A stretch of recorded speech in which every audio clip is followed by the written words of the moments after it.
ओम शांति। 13 नवंबर 1997 की अव्यक्त वाणी में अव्यक्त बाप दादा ने बताया है, संगम युग के प्राप्तियों की प्रारब्ध का अनुभव करो, मास्टर दाता महासहयोगी बनो। संगम युग के प्राप्तियों की प्रारब्ध का अनुभव करो, मास्टर दाता महासहयोगी बनो। आज भाग्य विधाता बाप अपने श्रेष्ठ भाग्यवान बच्चों को देख रहे हैं। हर एक बच्चे के भाग्य की रेखाएं देख देख भाग्य विधाता बाप भी हर्षित होते हैं, क्योंकि सारे कल्प में चक्र लगाओ तो आप जैसा श्रेष्ठ भाग्य किसी धर्म आत्मा, महान आत्मा, राज्य अधिकारी आत्मा, किसी का भी इतना बड़ा भाग्य नहीं है जितना आप संगम युगी श्रेष्ठ आत्माओं का है। मस्तक से अपने भाग्य की रेखाओं को देखते हो। बाप दादा हर एक बच्चों के मस्तक में चमकती हुई ज्योति की श्रेष्ठ रेखा देख रहे हैं। आप सभी भी अपनी रेखाएं देख रहे हो।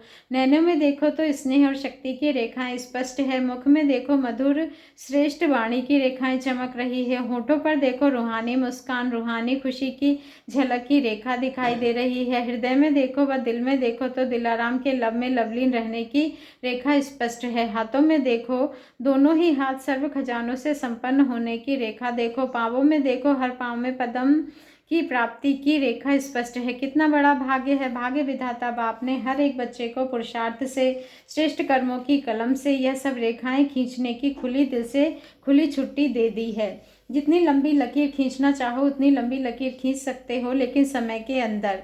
जिसको जितनी लंबी लकीर खींचनी है वह स्वयं ही खींच सकते हो। बाप ने कलम आपके हाथ में दिया है तो वह लकीर खींचने आती है, खींची है, या खींचना नहीं आती है? सभी को आती है। हाँ जी, बहुत अच्छा। देखो, अभी के तकदीर की लकीर आपको सारे कल्प में भी श्रेष्ठ बनाती है। 21 जन्म तो सदा संपन्न और सुखी रहने की रेखा चलती ही है, और द्वापर कलयुग में भी आपके पूज्य बनने की रेखा श्रेष्ठ रहती है। तो इस समय के भाग्य की रेखा सारे कल्प सदा साथ चलती है, क्योंकि अविनाशी बाप की अविनाशी रेखा है। तो सदा अपने श्रेष्ठ भाग्य की रेखा स्मृति में रहती है, रहती तो है, लेकिन कभी इमर्ज रहती है, कभी मर्ज रहती है। वह सदा ही इमर्ज रहती है। इसमें कम हाथ उठा रहे हैं। देखना, सदा इमर्ज रहे।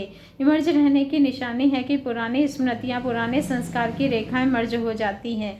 कभी भी पुराने संस्कारों की रेखाएं व पुरानी बातों के स्मृति की रेखाएं मर्ज नहीं हो, मर्ज हो, और मर्ज रहते रहते समाप्त हो जाए। जहाँ श्रेष्ठ भाग्य की रेखाएं मर्ज है, वहाँ पुरानी रेखाएं मर्ज होना असंभव है। अगर होती है तो सिद्ध होता है कि श्रेष्ठ भाग्य की रेखा सदा इमर्ज नहीं रहती। तो क्या समझते हो, इतने श्रेष्ठ भाग्य की रेखाएं इमर्ज होनी चाहिए या मर्ज? बाप दादा वर्तमान समय सभी बच्चों को वर्तमान संगम युग की प्राप्तियों के प्रारब्ध रूप में देखना चाहते हैं।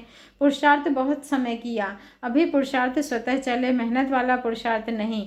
क्या अंत तक पुरुषार्थ की मेहनत करते रहेंगे? संगम युग के प्राप्तियों की प्रारब्ध का अनुभव अब नहीं करेंगे तो कब करेंगे? भविष्य की प्रारब्ध अलग चीज है। वह तो आपकी इस पुरुषार्थ के प्रारब्ध की परछाई है, वह तो आपके पीछे पीछे आपे ही आएगी।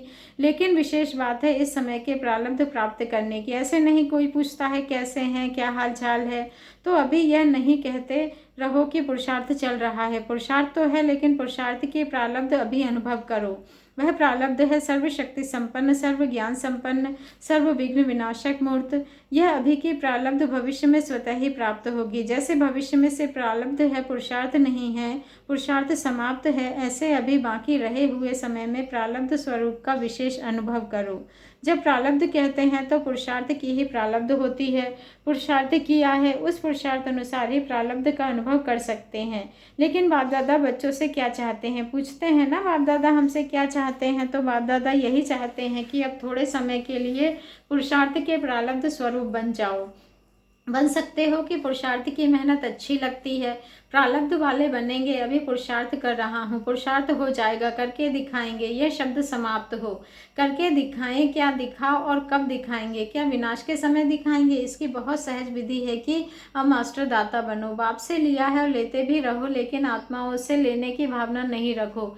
यह कर ले तो ऐसा हो, यह बदले तो मैं बदलूं, यह लेने की भावना है। ऐसा हो तो ऐसा हो, यह लेने की भावनाएं हैं। ऐसा हो नहीं, ऐसा करके दिखाना है। हो जाए तो नहीं, लेकिन होना ही है। मुझे करना है, मुझे वाइब्रेशन देना है, मुझे रहम दिल बनना है, मुझे गुणों का सहयोग देना है, मुझे शक्तियों का सहयोग देना है, मास्टर दाता बनो।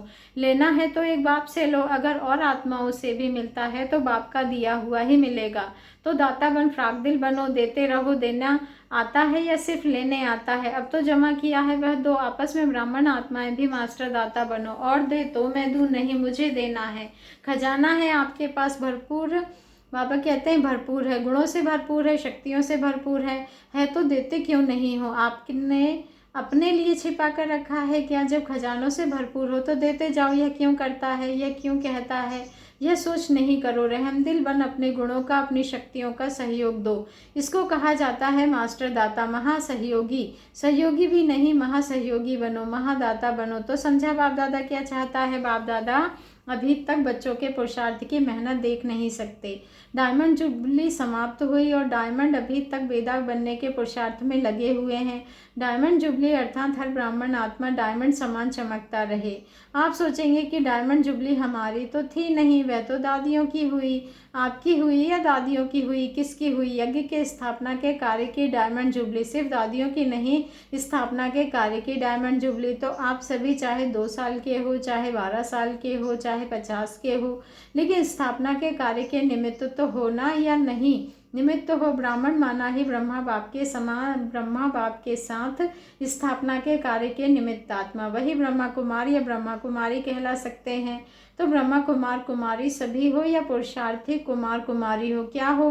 ब्रह्मा कुमार ब्रह्मा कुमारी अर्थात जन्म लिया और ब्रह्मा बाप के साथ ही स्थापना के निमित्त आत्मा बने।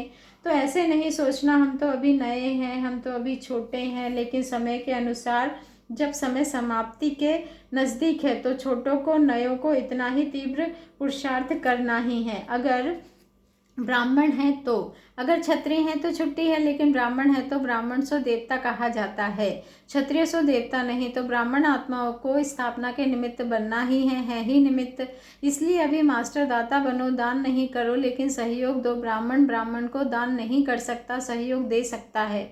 तो क्या कहा? महादाता और महासहयोगी बनो। अभी 1 साल वाला भी है तो भी समय के अनुसार अभी बचपन की बातें समाप्त करो, क्योंकि अभी बच्चे वानप्रस्थ अवस्था के समीप हो। समय की गति प्रमाण, ड्रामा के नियम प्रमाण अभी सभी की वानप्रस्थ अवस्था समीप है। बाप दादा जानते हैं कि बच्चों का बाप से जिगरी स्नेह है, जिगरी स्नेह है ना, या ऊपर नीचे का स्नेह है, दिल का स्नेह है, तब तो भाग कर आए हो ना। देखो बेहद के हॉल में बेहद के बाप के बच्चे बेहद के रूप में विराजमान है। यह हॉल अच्छा लगता है ना या दूर लगता है? देखो बैठने में तो दूर है, लेकिन बाप दादा अपने दिल की बहुत बड़ी स्क्रीन में आप सब दूर बैठे हुए बच्चों को अति समीप देख रहे हैं, दूर नहीं देख रहे हैं।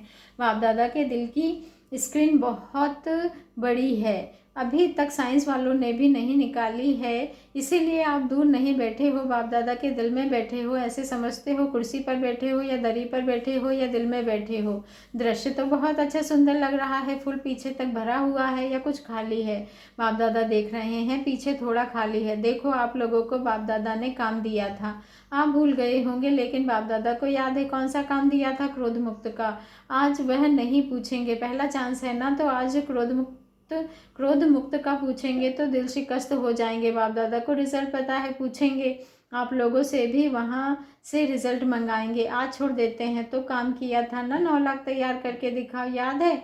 हर जोन को कहा था, तो किस जोन ने 9 लाख तैयार किए हैं? बंगाल बिहार का सेवा का टर्न है तो बंगाल बिहार ने 9 लाख तैयार किया है। चुप है, बोलते नहीं है। चलो एक जोन नहीं, सभी जोन ने, देश विदेश वालों ने मिलकर 9 लाख तैयार किए हैं। विदेश वालों बताओ 9 लाख तैयार किए हैं। बाप दादा तो अपनी डेट फिक्स करते हैं और उसी डेट पर आते हैं। आप भी सब बातों की डेट फिक्स करते हो। यह हॉल कब तक बनेगा, फंक्शन कब होगा, ये डेट फिक्स करते हो ना, तो इसकी डेट कौन सी है? फिक्स है, विनाश की एंड, अंत में है, अंत में या पहले? क्या होगा, क्या सोचा है, कौन सी डेट है? कोई डेट है या भी फिक्स नहीं किया है? यह भी बाप करे, करना आपको है। बाप दादा तो कहेंगे शुभ कार्य में देरी नहीं करो, फिर क्या करेंगे? चलो इस सीज़न के एंड में हो जाए तो भी अच्छा, इतनी हिम्मत है, सिर्फ दाता बन जाओ। अगर दाता बनेंगे तो दाता की भावना से आपकी रॉयल फैमिली और समीप वाली प्रजा बहुत जल्दी बनेगी। वह लोग तो इंतज़ार कर रहे हैं, सिर्फ सदा दाता बनने की देरी है, महान सहयोगी बनने की देरी है। ज़्यादा खजाना स्वयं प्रति व सिर्फ स्वयं की सेवाओं के प्रति लगाते हो, अपने अपने सेवाओं के ड्यूटीज़ में ज़्यादा समय लगाते हो, महान दाता बन, बेहद के दाता बन, वर्ल्ड में गोले पर खड़े हो, बेहद की सेवा के वाइब्रेशन फैलाओ, विश्व राजा बनना है, सिर्फ जोन के व अपने अपने ड्यूटीज़ के सर्कल के राजा नहीं बनना है, विश्व कल्याणकारी हो, अभी बेहद में जाओ, बेहद में जाने से हदों की बातें स्वतः ही समाप्त हो जाएगी। मनोबल बहुत श्रेष्ठ बल है, उसको यूज़ नहीं करते हो, वाणी संबंध संपर्क उससे सेवा में बिजी रहते हो, मनोबल को बढ़ाओ, बेहद की सेवा जो अभी आप वाणी या संबंध या सहयोग से करते हो वह मनोबल से करो। तो मनोबल की बेहद की सेवा, अगर आपने बेहद की वृत्ति से मनोबल द्वारा विश्व के गोले के ऊपर ऊंचा स्थित हो, बाप के साथ परम धाम की स्थिति में स्थित हो, थोड़ा समय भी यह सेवा की तो आपको उसके प्रारब्ध कई गुना ज़्यादा मिलेगी। आजकल के समय और सर्कमस्टांस के प्रमाण अंतिम सेवा यही मनसा व मनोबल की सेवा है। इसका अभ्यास अभी से करो, चाहे वाणी द्वारा व संबंध संपर्क द्वारा सेवा करते हो, लेकिन अब इस समय मनसा सेवा का अभ्यास अति आवश्यक है। साथ साथ अभ्यास करते चलो। समझा क्या करना है? यह मनसा सेवा वही रंगत दिखाएगी जो स्थापना के आदि में बाप की मनसा द्वारा रूहानी आकर्षण ने बच्चों को आकर्षित किया, और मनसा सेवा के फल स्वरूप अभी भी देख रहे हो कि वही आत्माएं अभी फाउंडेशन है। ड्रामा अनुसार यह बाप की मनसा, बाबा कहते हैं यह बाप की मनसा आकर्षण का सबूत है। तो कितने पक्के हैं? तो अंत में भी अभी बाप के साथ आपकी भी मनसा आकर्षण, रूहानी आकर्षण से जो आत्माएं आएंगी वह समय अनुसार समय कम, मेहनत कम, ब्राह्मण परिवार में वृद्धि करने के निमित्त बनेगी। वही पहले वाली रंगत अंत में भी देखेंगे। जैसे आदि में ब्रह्मा बाप को साधारण न देख कृष्ण के रूप में अनुभव करते थे। साक्षात्कार अलग चीज़ है, लेकिन साक्षात स्वरूप में कृष्ण ही देखते, खाते पीते चलते थे। ऐसा है ना? तो स्थापना में एक बाप ने किया, अंत में आप बच्चे भी आत्माओं के आगे साक्षात देवी देवता दिखाई देंगे। वह समझेंगे ही नहीं कि यह कोई साधारण है, वही पूज्यपन का प्रभाव अनुभव करेंगे। तब बाप सहित आप सभी के प्रत्यक्षता का पर्दा खुलेगा। अभी अकेले बाप को नहीं करना है, बच्चों के साथ प्रत्यक्ष होना है। जैसे स्थापना में ब्रह्मा के साथ विशेष ब्राह्मण भी स्थापना के निमित्त बने, ऐसे समाप्ति के समय भी बाप के साथ साथ अन्य बच्चे भी देव रूप में साक्षात अनुभव होंगे। इसके लिए यही जो आज सुनाया, अभी से प्रारब्ध स्वरूप में स्थित रहो, छोड़ो छोटी छोटी बातों को, अब ऊंचे जाओ, विशेष प्रारब्ध स्वरूप का साक्षात्कार स्वयं भी करो और कराओ। समझा? अभी सभी अपने अनादि स्वरूप में एक सेकंड में स्थित हो सकते हो, क्योंकि अंत में एक सेकंड की ही सीटी बजने वाली है। तो अभी से अभ्यास करो, बस टिक जाओ, ड्रिल कराइए। अच्छा, अभी आराम से रह रहे हो, शांतिवन अच्छा लगता है, सभी को पसंद है। डबल फॉरेनर्स हाथ उठाओ। डबल फॉरेनर्स को डबल नशा है या पदम गुणा नशा है, पदम गुणा नशा है या डबल नशा है? फॉरेन में तो सुन रहे हैं ना, सभी देशों में सुन रहे हैं, सैटेलाइट इंटरनेट द्वारा 50 से भी अधिक देशों में डायरेक्ट बाप दादा की मुरली सभी सुन रहे हैं। देखो, फॉरेन की इन्वेंशन फॉरेन में ही पहले काम में आ रही है। बाप दादा को खुशी है कि फॉरेन वाले बाप दादा को प्रत्यक्ष करने में सहयोगी बन रहे हैं और आगे भी बनेंगे। दिमाग अच्छा चलाते हैं, इन्वेंशन अच्छी निकालते हैं, इसीलिए पहला चांस उन्हों को ही मिला है। तो जो भी अपने अपने देश में सुन रहे हैं, बाप दादा सभी बच्चों को इस हॉल में फरिश्तों के रूप में हाजिर नाजिर देख रहे हैं। डबल सभा देख रहे हैं, एक साकार और दूसरी फरिश्तों की सभा। भारत में भी चारों ओर के बच्चे इस समय फरिश्ते रूप में शांतिवन में पहुंच गए हैं। तो सभी बच्चों को साकार रूपधारी बच्चों से पहले अखुट याद प्यार दे रहे हैं। बाप दादा देख रहे हैं कि कोने कोने से बच्चे शांतिवन निवासी वन अव्यक्त अनुभव कर रहे हैं। बहुत अच्छा साधन मिला है, और सदा साधन और साधना दोनों साथ रखना। अच्छा, सर्व चारों ओर के बच्चों को सदा भाग्य की रेखाएं मर्ज रूप में स्मृति में रखने वाली आत्माओं को सदा अपने संगम युगी सर्व प्राप्ति स्वरूप प्रारब्ध को अनुभव करने वाले मास्टर दाता महासहयोगी आत्माओं को सदा मनसा सेवा द्वारा विश्व की आत्माओं के कल्याणकारी आत्माओं को बाप दादा का याद प्यार और नमस्ते, और हम रूहानी बच्चों का रूहानी बाप दादा को दिल से याद प्यार, गुड मॉर्निंग और नमस्ते। शुक्रिया बाबा, शुक्रिया। ईस्टर्न और तमिलनाडु के सेवाधारियों प्रति अव्यक्त बाप दादा के महावाक्य। ईस्टर्न जोन व तमिलनाडु दोनों ने मिलकर अपने उमंग उत्साह से एक दो के सहयोग से एक दो को आगे रखते हुए जो पाठ बजाया वह बहुत अच्छा। यह संगठन बहुत शक्ति देता है, सभी की उंगली से सेवा की सफलता सहज हो जाती है। तो आप सभी जो भी ईस्टर्न व तमिलनाडु के भाई और बहन सेवा में आए हैं, सभी ने जो सहयोग की शक्ति यूज करके सभी को जो शांति और शक्ति का अनुभव कराया, स्नेह का अनुभव कराया, वह बहुत अच्छा है और आगे भी अच्छा रहेगा। इसलिए सभी को बाप की तरफ से बाबा ने कहा इसलिए सभी की तरफ से बाप दादा भी मुबारक दे रहे हैं, इसलिए सभी की तरफ से बाप दादा भी मुबारक दे रहे हैं। अच्छा, ओम शांति। शुक्रिया बाबा, शुक्रिया।